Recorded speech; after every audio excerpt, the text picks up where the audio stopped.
Hi. So you're scrolling through Zillow looking at your dream home, and have you ever thought about how all of that works? So when you click contact agent below, what happens? So you're scrolling through, you find a house and you do want to find out more.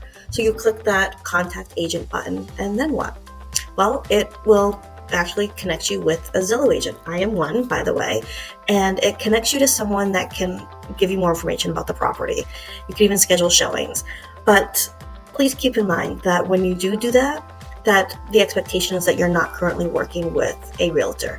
Because if you are, you should be reaching out to that person instead of connecting with a new person, because the agent that you're connecting with will kind of assume that you're not in a business relationship with another realtor.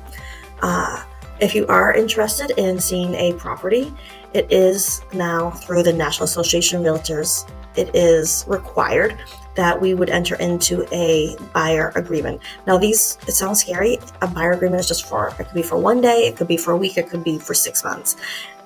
What that is a protection for you and a protection for me.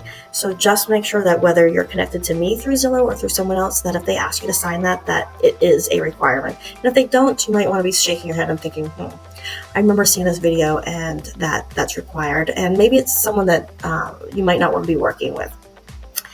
So once we do that, then we go ahead and we start looking at properties. That's the fun part. I always recommend, prior to seeing a property though, that you are pre-approved. That is really the first step in all of this. And the reason that's so important is so you know how much you can afford each month on your mortgage payments. Yeah, the $650,000 home that you're looking at might be the home that you think you can afford. But without actually speaking with a trusted, experienced lender, it's really hard for you to know what you want to afford. And I say want to afford instead of what you can afford, because maybe you want to afford a $3,000, $4,000, or $5,000 a month mortgage payment. And if you do, then whatever your pre-approval amount is,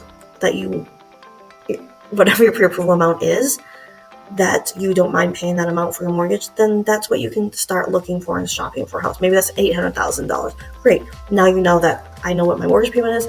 I know this is the amount of house I can afford. But doing it the other way, looking at homes that have a price tag on it that you really do want, but then you realize what you actually have to afford to buy that. It's like going to a grocery store and not realizing how much things cost, and you want to have a whole cart full of stuff, and you go through the register going, oh, but I only want to spend $50. I didn't realize this was $200. Sort of the same thing. So get pre-approved. If you don't have any lenders that you know of, I have several that I trust, that are experienced, that will honestly help you make great informed decisions. And happy shopping.